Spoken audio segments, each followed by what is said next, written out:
स्वागत है आपका मगरा न्यूज पर। आज हो गई है 31 अगस्त 2022, दिन है बुधवार, हिंदी तिथि भाद्रपद मास शुक्ल पक्ष की चतुर्थी, यानी आज गणेश चतुर्थी का त्योहार है। मगरा न्यूज के सभी दर्शकों को गणेश चतुर्थी की बहुत बहुत शुभकामनाएं। हिंदू धार्मिक कथाओं के अनुसार भाद्रपद महीने के शुक्ल पक्ष की चतुर्थी को ही गणेश जी का जन्म हुआ था, इसीलिए आज के दिन को गणेश चतुर्थी के रूप में मनाया जाता है। आज से गणेश उत्सव का त्योहार भी पूरे 10 दिन तक चलता है। इन 10 दिनों में लोग अपने घरों में गणपति जी की प्रतिमा को स्थापित करते हैं और उनकी पूजा करते हैं। वही भगवान गणेश की पूजा करने से घर के सारे विघ्न जो है वो दूर होते हैं। वही भगवान की प्रतिमा का विसर्जन 10वें दिन किया जाता है। आइए बात करते हैं आज की ताजा खबरों के इस अपडेट में। देश भर की तमाम बड़ी और काम की खबरों के साथ ही सरकार की ओर से आज लिए गए कुछ महत्वपूर्ण फैसलों और जारी किए गए कुछ नए नियमों की। तो इस वीडियो को अभी लाइक करें और चैनल को सब्सक्राइब करके घंटी के निशान को जरूर से दबा दें। चलिए आगे बढ़ते हैं आज की बड़ी खबरों की तरफ। तो देखिए, 15,000 सैलरी और 20 कर्मचारियों की लिमिट को खत्म करेगा ईपीएफओ। दुकानदारों को भी अब मिलेगी पेंशन। कर्मचारी भविष्य निधि संगठन यानी ईपीएफओ एक महत्वपूर्ण प्रस्ताव पर काम कर रहा है। ईपीएफओ तनख्वाह और कंपनी में कर्मचारियों की लिमिट को खत्म करने के प्रस्ताव पर विचार कर रहा है। ये प्रस्ताव सभी तरह के फॉर्मल वर्कर और स्वरोजगार वाले लोगों के लिए लागू करने का विचार किया जा रहा है। इसका अर्थ ये हुआ कि जिन लोगों की भी सैलरी 15,000 रुपये से कम है और जिस कंपनी में 20 कर्मचारी नहीं भी है, उन्हें ईपीएफओ की रिटायरमेंट स्कीम में शामिल किया जा सकता है। दरअसल इस नए प्रस्ताव को अमल में लाने के लिए ईपीएफओ अलग अलग पक्षों से बातचीत कर रहा है और राज्यों तक भी अपनी बात यहां पर पहुंचाई गई है। वही मौजूदा समय में जिन लोगों की सैलरी 15,000 रुपये वही ईपीएफओ स्कीम का फायदा ले सकते हैं। साथ ही जिस कंपनी में कम से कम 20 कर्मचारी है वही ईपीएफओ की स्कीम से अपने कर्मचारियों को जोड़ सकते हैं। वही 15,000 रुपये तनख्वाह और इसके अलावा 20 कर्मचारियों की लिमिट या बाध्यता को खत्म करने के लिए जो ईपीएफओ है वो अपने ईपीएफओ एक्ट 1952 में सुधार इनको यहाँ पर करना होगा। इस बदलाव के बाद स्वरोजगार वालों को भी ईपीएफओ में जुड़ने का मौका मिलेगा, यानी स्वरोजगार वाले भी ईपीएफओ की स्कीम से जुड़ सकेंगे। बात करते हैं अगली खबर की। तो मेटा यानी फेसबुक और जियो ने मिलाया है हाथ। व्हाट्सएप पर ऑनलाइन ऑर्डर अब कर सकेंगे किराने के सामान। टेक्नोलॉजी कंपनी मेटा और जियो प्लेटफॉर्म ने जियो मार्ट को मैसेजिंग प्लेटफॉर्म व्हाट्सएप पर शुरू करने के लिए हाथ मिलाया है। साझेदारी से रिलायंस रिटेल के ग्राहक जो है वो व्हाट्सएप पर किराना के सामान ऑर्डर कर सकेंगे। इस संबंध में जारी संयुक्त बयान के मुताबिक व्हाट्सएप पर जियो मार्ट ऑनलाइन खरीदारी करने वाले जो लोग हैं उनको जियो मार्ट की किराना की सूची यहाँ पर दिखाई जाएगी, यानी जियो मार्ट की जो किराना की सूची है उसे जोड़ेगा। वही ग्राहक की सूची से वस्तुओं को कार्ट में डालकर अपना जो भुगतान कर सामान जो है वो खरीद सकते हैं। दरअसल रिलायंस इंडस्ट्री की 45वीं सालाना जनरल जो बैठक थी एजीएम, उस बैठक में इस अंबानी ने व्हाट्सएप के इस्तेमाल करके ऑनलाइन किराना ऑर्डर और भुगतान करने का एक जो प्रेजेंटेशन है वो यहाँ पर ये प्रेजेंटेशन उन्होंने दी। बात करते हैं अगली खबर की। तो पीएम किसान सम्मान निधि योजना के लाभार्थी और पंजाब नेशनल बैंक खाता धारक जल्द से जल्द करा ले केवाईसी, नहीं तो होना पड़ सकता है परेशान। अगस्त का महीना आज खत्म होने वाला है, यानी आज अगस्त का आखिरी महीना। ऐसे में अगर आप पीएम किसान सम्मान निधि योजना का लाभ ले रहे हैं तो आज आपको केवाईसी कराना जरूरी है। अगर आप ऐसा नहीं करते हैं तो जो अगली किस्त है उसका पैसा आपके खाते में नहीं आएगा। इसके अलावा पंजाब नेशनल बैंक खाताधारकों को भी आज जो केवाईसी है वो कराने की जो अंतिम तारीख है वो आज 29 अगस्त है। ऐसे में अगर आप केवाईसी नहीं करवाते हैं तो आपका अकाउंट चलाने में आपको दिक्कत यहाँ पर आ सकती है। दरअसल प्रधानमंत्री किसान सम्मान निधि योजना के लाभ ले रहे किसानों को आज यानी 30 अगस्त तक केवाईसी कराना जरूरी है। इस तारीख तक केवाईसी की प्रक्रिया पूरी नहीं करने वाले किसानों को अगले किस्त का पैसा नहीं मिलेगा। वही किसान 2 तरीके से पीएम किसान सम्मान निधि योजना के जो केवाईसी है पूरा कर सकते हैं।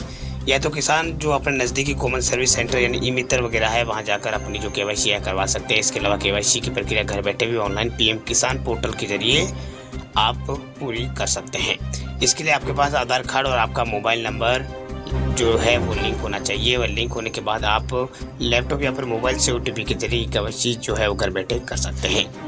इसके अलावा पंजाब नेशनल बैंक खाताधारकों के लिए भी आज यानी 31 अगस्त तक केवाईसी कराने के लिए पंजाब नेशनल बैंक ने कहा है। बैंक के अनुसार केवाईसी न कराने पर जो बैंक अकाउंट्स है वो बंद किया जा सकता है। वही पीएनबी के मुताबिक जिन ग्राहकों का केवाईसी बाकी है वह जल्द से पूरा करा ले, वरना बाद में जो अकाउंट चलाना है वो बंद हो सकता है, यानी अकाउंट चलाने में आपको दिक्कत आ सकती है। वही बैंक ने कहा है कि जिन लोगों ने 31 मार्च 2022 तक अपना केवाईसी करा लिया है उन्हें कोई परेशानी नहीं आएगी, लेकिन जिनका पेंडिंग है वो 31 अगस्त यानी आज ही करा ले। आप बैंक ब्रांच में जाकर भी जो अपनी केवाईसी अपडेट है वो करवा सकते हैं। बैंक में आपको केवाईसी के फॉर्म मिलेगा, उसे भरकर और साथ में जरूरी डॉक्यूमेंट अटैच आपको करके जमा कराने होंगे। इसके बाद जो आपकी केवाईसी है वो कंप्लीट हो जाएगी।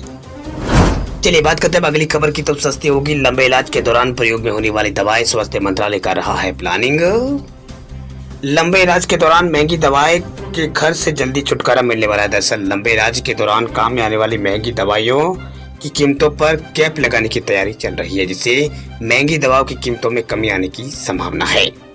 दरअसल महंगी दवाओं और अस्पताल के महंगे खर्च से लोगों को राहत देने के लिए जल्दी कुछ दवाओं पर ट्रेड मार्जिन कैप को लागू करने की तैयारी की जा रही है। ट्रेड मार्जिन कैप चरणबद्ध तरीके से लागू किया जाएगा। बता दें आपको कि दवाओं के मार्जिन पर चर्चा पूरी हो गई है और अब जल्दी ट्रेड मार्जिन कैप को लागू करने की कावियात शुरू हो जाएगी। इस कदम से दवाएं लंबे समय से इलाज यानी जो दवाएं लंबे समय से इलाज के लिए इस्तेमाल की जाती है उनकी कीमतों के मार्जिन पर कैप लगेगी, जिससे महंगी दवाएं लंबे इलाज के लिए इस्तेमाल होने वाली दवाएं यहाँ पर सस्ती हो जाएगी। यानी इससे महंगी दवाएं और लंबे समय से इलाज के लिए काम में होने वाली जो दवाएं हैं वो सस्ती हो सकती है। बात करते हैं अगली खबर की। तो सस्ता होगा विमान का सफर, आज से हट जाएगी टिकटों के किराए पर लगी 27 महीनों पुरानी लिमिट। कोविड-19 के पहली लहर के बाद हवाई किराए पर लगाई गई सीमा जो है वो आज 31 अगस्त से हटा दी जाएगी। करीब 27 महीने बाद एयर फायर पर इस कैप को हटाया जा रहा है। इससे फेस्टिव सीजन में यात्रा करने वालों को किराए की संबंध राहत मिलने की उम्मीद है। दरअसल सरकार ने किराए पर अपर और लोअर दोनों लिमिट फिक्स यहाँ पर कर दी थी। इससे विमान कंपनियों के लिए निर्धारित दायरे में किराया रखना मजबूरी बन गई थी। हालांकि अब विमान कंपनी अपनी इच्छा के अनुसार जो किराया है बढ़ा सकती है और घटा सकती है। वह फेस्टिव सीजन में कई विमान कंपनियां ऑफर देती है जिसमें किराया काफी घटा दिया जाता है। वे प्राइस फिक्स होने की स्थिति में कंपनियां ऐसा नहीं कर पाती थी, लेकिन अब से विमान कंपनियां ग्राहकों को लुभाने के लिए सस्ते टिकट भी दे सकेगी। बात करते हैं अगली खबर की। तो एनपीएस से जुड़े लोगों के लिए बड़ी खबर देखिए। पीएफआरडीए ने एनपीएस सब्सक्राइबर्स के लिए ई नॉमिनेशन जो प्रक्रिया उसमें बदलाव कर दिया। दरअसल सरकारी और कॉर्पोरेट सेक्टर के सब्सक्राइबर्स के लिए नेशनल पेंशन स्कीम यानी एनपीएस की ई नॉमिनेशन प्रक्रिया में कुछ बदलाव किए गए। वे पेंशन पर नियामक और विकास प्राधिकरण जो है पीएफआरडीए उसने इन दिनों पहले जारी एक सर्कुलर में ये बात जानकारी यहाँ पर दी थी। यानी कुछ दिन पहले यहाँ पर एक सर्कुलर जारी किया था, उसमें जानकारी दी थी। दरअसल पीएफआरडीए ने बताया था कि एनपीएस के मौजूदा सब्सक्राइबर जो अपने प्लान में अपना नामांकन बदलना चाहते हैं वे लॉगिन क्रेडेंशियल के जरिए ई नॉमिनेशन का इस्तेमाल कर सकते हैं। वे सब्सक्राइबर अपनी सुविधा अनुसार नॉमिनेशन में बदलाव से जुड़े एप्लीकेशन को फिजिकल रूप से नोडल अधिकारी और कॉर्पोरेट और यहाँ पर पॉइंट ऑफ प्रेजेंट को जमा कराने का विकल्प चुन सकते हैं। जो भी जैसा मामला हो उस हिसाब वो कर सकते हैं। चलिए बात करते हैं अगली खबर की। तो बिहार में न्यूनतम मजदूरी दर में वृद्धि, 1 सितंबर से लागू होगी नई दरें। बिहार में न्यूनतम मजदूरी दर में वृद्धि की गई है। श्रम संसाधन विभाग ने हर साल होने वाले अप्रैल व अक्टूबर की नियमित वृद्धि दर को हटाकर 6 साल के बाद मूल मजदूरी दर बढ़ाई है। वही नई दर जो है वो कल यानी 1 सितंबर से लागू होगी। इसके अनुसार मजदूरों को 48 रुपए से लेकर 74 रुपए अब रोजाना अधिक मिलेंगे। वही सरकार के इस निर्णय का लाभ 3 करोड़ से अधिक बिहारी मजदूरों को मिलेगा। महंगाई को देखते हुए बिहार न्यूनतम मजदूरी परामर्श 10% ने इस बारे में मजदूरों के मूल वेतन में 15% वृद्धि जो है वो यहाँ पर की थी। वही प्रस्ताव के तहत पूर्व से प्रचलित न्यूनतम मजदूरी की जो मूल दर है वो महंगाई भत्ते को समाहित कर उसमें 15% अतिरिक्त लाभ देते हुए कामगारों को न्यूनतम मजदूरी के नए मूल वेतन का लाभ यहाँ पर दिया जाना था। यानी अब जो वृद्धि है वो 15% वृद्धि करने का निर्णय यहाँ पर लिया गया है। चलिए बात करते हैं अगली खबर की। तो राजस्थान सरकार ने महिलाओं के लिए शुरू की है नई योजना। अब 48 घंटों में मिलेगा 40,000 रुपए तक का लोन। मोदी सरकार की तरफ से जिस तरह से पुरुषों और महिलाओं के लिए योजनाएं चलाई जा रही है उसके तहत जो गहलोत सरकार राजस्थान की उसने भी एक महिलाओं के लिए एक नई योजना शुरू की है। दरअसल जो गहलोत सरकार है उसने महिला सशक्तिकरण के लिए महिला निधि योजना की शुरुआत राजस्थान में की। इस योजना को शुरू करने का जो सरकार का मकसद है महिलाओं को स्वावलंबी बनाना। इस योजना के तहत मिलने वाले लोन से महिलाएं जो है अपना कारोबार शुरू कर सकती है। दरअसल राज्य सरकार की तरफ से शुरू की गई स्कीम के जरिए महिलाओं को कारोबार करने के लिए लोन मुहैया कराया जाएगा। महिलाएं लोन के पैसे का से खुद का जो कारोबार है वो शुरू कर सकती है। इसके बाद राजस्थान की महिलाओं को आर्थिक मदद के लिए किसी पर निर्भर नहीं होना होगा और योजना के तहत महिलाओं को आवेदन करने के 48 घंटों के अंदर जो लोन है वो मिल जाएगा।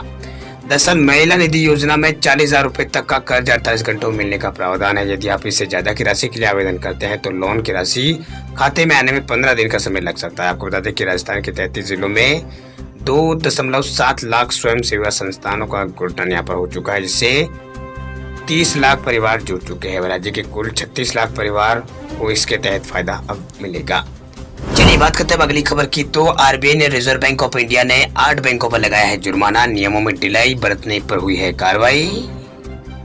भारतीय रिजर्व बैंक यानी आरबीआई ने सोमवार को एक साथ 8 सहकारी बैंक एंड कोऑपरेटिव बैंकों पर जुर्माना लगा दिया। इसमें एक बैंक विशाखापट्टनम कोऑपरेटिव बैंक भी है, जिस पर आरबीआई ने 55 लाख रुपए का जुर्माना लगाया। इन सभी बैंकों पर नियमों की ढिलाई बरतने और निर्देशों का पालन नहीं करने का आरोप है। रिजर्व बैंक समय समय पर ऐसी कार्रवाई करता रहता है और बैंकों को बताए दिशा निर्देश के बारे में आगाह करता रहता है। दरअसल रिजर्व बैंक ऑफ इंडिया यानी आरबीआई ने बैंकिंग रेगुलेशन के तहत नियम बनाए हैं, जिनका पालन हर हाल में करना जरूरी है। ऐसा नहीं करने पर रिजर्व बैंक कार्रवाई करता है। दरअसल आरबीआई ने सहकारी बैंकों के खिलाफ कार्रवाई के बारे में बयान जारी कर इस बारे में जानकारी दी। दरअसल बयान में बताया गया है कि तमिलनाडु की तिरुचिरापल्ली में Bharat heavy electronics cooperative bank Kailasapuram के खिलाफ 10 लाख रुपए का जुर्माना लगाया गया है। केरल के पलक्कड़ जिले स्थित ओटापट्टन कोऑपरेटिव बैंक लिमिटेड पर भी 5 लाख रुपए का जुर्माना लगाया गया। इसके अलावा तेलंगाना हैदराबाद स्थित दुरुस्तम कोऑपरेटिव अर्बन बैंक पर 10 लाख रुपए का जुर्माना लगाया गया है। विशाखापट्टनम में एक बैंक में लगाया गया है। इसके अलावा नोलर कोऑपरेटिव बैंक पर भी जुर्माना लगाया गया है, 10 लाख का जुर्माना लगाया गया है। इसके अलावा केंद्रपाड़ा सहकारी बैंक पर भी 1 लाख रुपए का जुर्माना लगाया गया है। इसके अलावा उत्तर प्रदेश के प्रतापगढ़ में एक बैंक है, राष्ट्रीय शहरी सहकारी बैंक लिमिटेड, उसके ऊपर भी 1 लाख रुपए का जुर्माना लगाया गया है। कुल मिलाकर 10 बैंकों के ऊपर ये जुर्माना लगाया गया है। चलिए बात करते हैं अगली खबर की। तो घर खरीदने वालों के लिए बड़ी खबर देखिए, इन 42 शहरों में बढ़े हैं घर के रेट्स। घर खरीदने वालों के लिए जरूरी खबर, अगर आप भी घर खरीदने का प्लान बन रहे हैं तो यहाँ पर अगर आप घर खरीदने का प्लान बना रहे हैं तो आपके लिए बड़ी खबर। दरअसल अप्रैल जून तिमाही में घरों की कीमतों में बम्पर इजाफा हुआ है। आपको बता दें कि देश के 42 शहरों में घरों के दामों में बढ़ोतरी हुई है। 5 शहरों में घरों की कीमत में गिरावट आई है और 3 शहरों में स्थिति जो है वो बरकरार रही है, यानी 3 शहरों में कीमतें स्थिर रही है। वही नेशनल हाउस बैंक यानी एनएचबी के हाउस जो इंडेक्स है उसके बारे में यहाँ पर एक प्राइस इंडेक्स है, उसमें ये जानकारी मिली है। दरअसल नेशनल हाउस बैंक की ओर से मिली जानकारी के मुताबिक 8 प्रमुख शहरों में सालाना आधार पर जो है इजाफा है वो देखा गया, जिसमें अहमदाबाद और बेंगलुरु, चेन्नई और दिल्ली, हैदराबाद और कोलकाता और इसके अलावा मुंबई, पुणे में इजाफा हुआ है। इसके अलावा कुछ ऐसे शहर भी है जहाँ पर गिरावट भी आई है, कुछ ऐसे शहर है जहाँ पर जो दर है वो बराबर भी रही है। बात करते हैं अगली खबर की। तो गूगल मीट का यूज करने वाले के लिए बड़ी खबर देखिए, गूगल मीट में मिलेगा नया फीचर, मीटिंग के दौरान खुद को अनम्यूट भी कर सकेंगे यूजर्स। गूगल अपने video conferencing platform Google Meet में एक नया फीचर